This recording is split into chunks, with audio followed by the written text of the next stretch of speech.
এই দুনিয়ার মুসলমান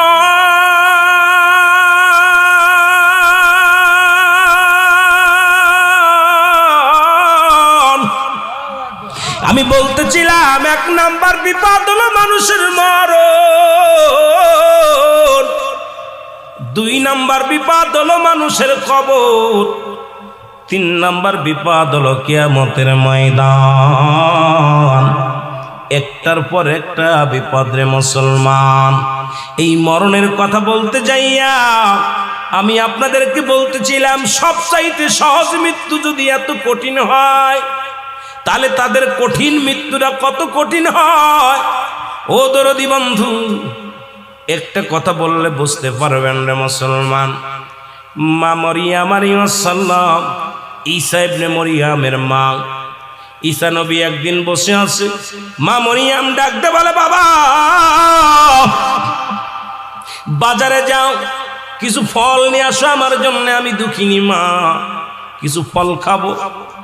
মা মরিয়াম যখন হুকুম দিলেন, হযরত ঈসা আলাইহিস সালাম কি ফলের সন্ধানে ঈসা নবী ছাকা নিয়ে ঝুড়ি নিয়ে চলে গেলেন ফল আনতে।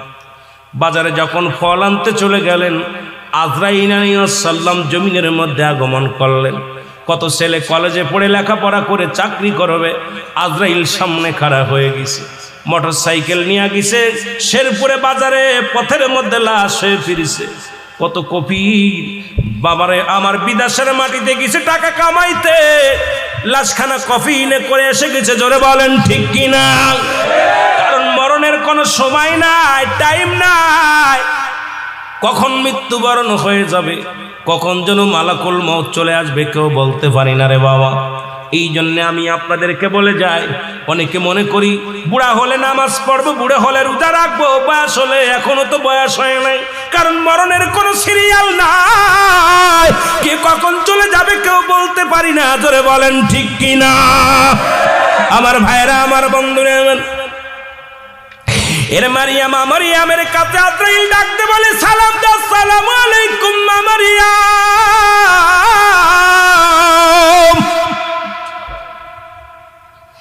মা মারিয়াম ওয়ালাইকুম আসসালাম, কে গো তুমি? বলে, ও মা গো, আমি হলাম আজরাইল। আল্লাহু আকবার বলেন। আজরাইল রে, তুমি কিসের জন্য আসছো?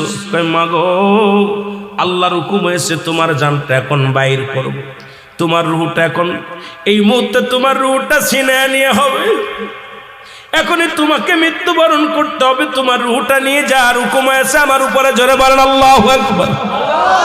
আর একটু জোরে বলেন।